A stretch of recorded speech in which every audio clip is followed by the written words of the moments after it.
Olá amigos do YouTube, amigos do Facebook, e hoje eu quero falar sobre a playlist Ezequiel. Na playlist Ezequiel, nós estudamos o livro Ezequiel inteirinho, completo, capítulo por capítulo, versículo por versículo. Esses estudos são feitos na igreja onde eu congrego, na primeira igreja batista independente da cidade de Santa Cruz do Rio Pardo, interior do estado de São Paulo. E nós estudamos o livro completo. A gente leva em consideração o conteúdo histórico, político, social da época, as datas, os personagens, muito bem estudado. A intenção com essa playlist e com outras é que o canal Alisson Dias seja um acervo de comentário bíblico onde você possa futuramente procurar qualquer livro da Bíblia, qualquer capítulo da Bíblia e ter lá um comentário bíblico bem explicado, porém bem simples de entender. E esse é um dos lemas aqui do canal Alisson Dias, é que você tenha estudos bons, estudos de qualidade, porém com muita facilidade de se entender. E eu estava olhando aqui no Analytics do YouTube e muitas pessoas diariamente têm entrado na playlist Ezequiel e assistido esses vídeos. Eu fico muito feliz, porque esses são os melhores vídeos do canal, esses estudos bíblicos, tá? Que, modéstia à parte, eu estou fazendo com um custo de muito trabalho, muito estudo, muita dedicação. Então, muito obrigado a todos que estão assistindo aí a playlist Ezequiel. A playlist Ezequiel, no momento agora, ela vai ficar parada por um tempo. Por quê? Porque na escola dominical, aqui da minha igreja, tem 4 professores. E cada professor tem uma época, tá, para estar liderando a escolinha nos domingos de manhã. E a minha temporada terminou agora em Ezequiel capítulo 32. Então a escola foi passada para outro irmão, logo passa para outro, até que volte em mim outra vez. E isso só o ano que vem. E quando voltar, nós vamos pegar Ezequiel 33 em diante e vamos até terminar o livro. Então, você que não conhece, por favor, vá conhecer a playlist Ezequiel do capítulo 1 até o 32, está estudado versículo a versículo. Se você já conhece e quer continuar estudando, espere, tenha paciência que em breve nós vamos voltar e encerrar esse livro. E se você quiser outros estudos, nós temos no livro de Amós, no livro de Joel, nós temos estudo completo. No livro de Daniel estamos quase terminando, estamos na metade do capítulo 11. E no livro de Apocalipse nós começamos agora, logo no capítulo 7. Então muito obrigado a todos que estão assistindo. Se você não conhece, assista, você vai gostar, tá bom? E se você gosta também do conteúdo do canal Alisson Dias, compartilhe com seus amigos, deixa o like. Aqui nós não cobramos nada para falar, não aceitamos nenhum tipo de doação, mas se você compartilhar, se você deixar o like, mais pessoas vão ter acesso a esse conteúdo, tá bom? E para não ficar só nessas palavras, eu quero também recordar com vocês um dos estudos, Ezequiel capítulo 24. Vale a pena lembrar que Ezequiel ele estava cativo na Babilônia. Na primeira leva de cativos que foram levados à Babilônia, quando Jerusalém foi invadida pela primeira vez, os príncipes foram levados. E Ezequiel foi levado, Daniel também foi levado nessa época, e eles estavam lá cativos, presos na Babilônia.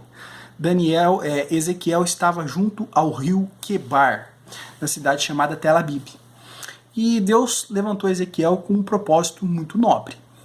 Naquela época já haviam falsos profetas. E os falsos profetas, eles diziam o seguinte: olha, o cativeiro não dura mais do que 5 ou 6 anos.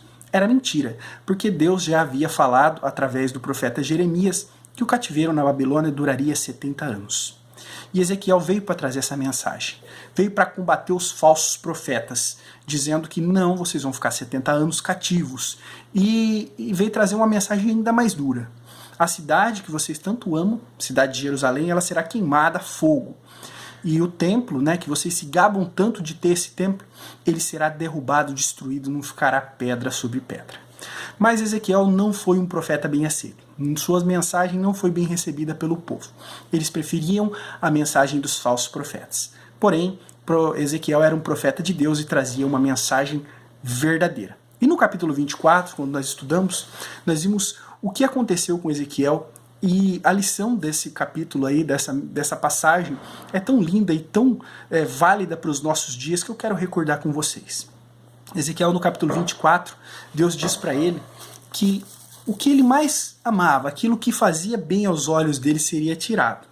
No capítulo 24, no versículo 16, diz, ó, filho do homem, eis que te eis que tirarei de ti o desejo dos teus olhos em um só golpe. O que isso quer dizer? Quer dizer que a esposa de Ezequiel, ela morreria. E Ezequiel perderia aquilo que era o desejo dos olhos dele, a sua esposa. E ele entraria numa fase de luto, tá? E eu quero recordar com vocês como é que é o luto judeu. O luto judeu ele é feito em 5 estágios. O primeiro estágio chama Aninut, que é entre a morte e o enterro. E nesse estágio era permitido, era aceitável perante a sociedade que a pessoa esperneasse, gritasse, desmaiasse, caísse no chão, rolasse, gritasse, tudo isso era aceito. Ela estava expondo ali aquele sentimento, colocando para fora de uma forma que nós não vemos hoje, rolando no chão, chorando muito, em desespero. Esse é o primeiro estágio. O segundo estágio é um estágio de isolamento. A pessoa se trancava em casa durante 7 dias e ninguém ousava visitá-la, porque ela estava ali curtindo, vamos dizer assim, curtindo, né, aquela dor, aquele sofrimento da perca do ente querido. O terceiro estágio chama Shivá. É um estágio a partir dos 7 dias, tá? E nesse estágio ele começa a receber visitas, mas as pessoas ainda falam muito pouco, e aos poucos ele vai recebendo os melhores amigos, os parentes mais chegados, e vai contando sobre aquilo que ele estava sofrendo. No quarto estágio é o Sheloshim, que vai desde a morte da pessoa até 30 dias. Então ele começa a receber visitas em casa, ele começa a receber doações de alimentos, porque ele não vai trabalhar, ele não vai participar dos cultos no templo, ele não vai fazer nada. Tudo isso era aceitável. Ele não fazia corte de cabelo, não fazia o corte da barba, não se vestia, não trocava de roupa, não tomava banho, não calçava os pés. Ele ficava parecendo um mendigo, tá? Era assim que o povo lamentava a morte daquelas pessoas que amavam, tá? Era dessa forma. Durante 30 dias ele ficava nesse estado. E no último e quinto estágio, ele começava a voltar a interação com a sociedade, voltar ao trabalho, começava a se vestir, mas com muita tristeza, não participava de nenhum evento que fosse de entretenimento, e ele chorava ainda a morte por 1 ano. Então isso que aconteceria com Ezequiel, né? E realmente nós vemos que logo depois, no versículo 18, diz, ó, e falei ao povo pela manhã, e à tarde morreu minha mulher. E a esposa de Ezequiel, ela morreu. Mas Deus falou para Ezequiel o seguinte, aqui no versículo 17. Olha o que Deus falou para ele. Refreia o teu gemido, não tomará lutos por mortos, ata o teu turbante, coloca nos teus pés os sapatos, e não te rebuçarás o pão, e o pão dos homens não comerás. Ezequiel, você não vai passar por esse luto que passam os judeus. Você vai enterrar sua mulher hoje, amanhã você estará com o cabelo bem penteado, turbante na cabeça, bem vestido, não vai fazer cara de choro, vai estar com o seu rosto, seu semblante bem saudável e vai continuar profetizando. O que é que Deus queria com isso? Deus queria passar uma importante mensagem para aquele povo. No fim dos dias ali, depois do enterro da morte da mulher de Ezequiel, eles viram que Ezequiel não pranteou, não chorou, não fez luto pela morte da sua esposa, e foram perguntar para ele, o que é que está acontecendo, Ezequiel? E Ezequiel profetizou e disse, olha, da mesma forma que foi retirado daquilo de mim que eu mais amava, de vocês também será retirado. Ezequiel falava do templo, Ezequiel falava também da cidade de Jerusalém. E vocês não terão tempo para prantear. Vocês não vão poder chorar isso. Vocês vão ver tudo isso sendo tirado de vocês de uma forma brutal e violenta, e vocês vão ter que aceitar isso e continuar a sua vida normalmente, sem tempo de prantear. Então, essa mensagem é muito atual para os nossos dias. Hoje em dia nós vemos um mundo onde as pessoas amam o pecado e amam o mal. Vivem no pecado, vivem no mal. E os crentes, os verdadeiros servos de Deus, estão anunciando que o juízo de Deus está próximo, que o tempo se está encurtando e que está chegando o tempo em que Deus vai exercer juízo sobre essa terra.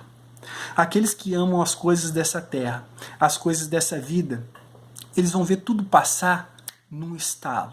Repentinamente tudo será tirado deles e eles não terão tempo de prantear, nem de chorar. nesse tempo estarão correndo assustados, querendo fugir aí do juízo de Deus, mas serão todos pegos de surpresa. Por isso que nesse momento em que nós vivemos, é o momento de ouvir os verdadeiros profetas de Deus, aqueles que falam de acordo com a palavra de Deus, em que é tempo de estar vigilante, em que é tempo de estar se abandonando o pecado, a maldade desse mundo, as coisas más dessa vida, e estar com os nossos olhos voltados para as coisas que são lá do alto, para as coisas de Deus. Porque logo esse mundo vai passar, logo tudo isso será destruído repentinamente. Aqueles que amam essas coisas não terão tempo de prantear, mas aqueles que entregaram a sua vida a Deus, devotaram todo o seu coração, o seu sentimento a Deus, e se dedicaram às coisas que são lá de cima, esses, nesse dia, estarão em pé, estarão felizes, sorrindo, vendo que a justiça de Deus foi aplicada e que chegou o momento de receberem o seu galardão. Obrigado por assistir o vídeo até aqui. Não perca os livros da playlist Ezequiel. Ajude compartilhando e deixando seu like. Muito obrigado.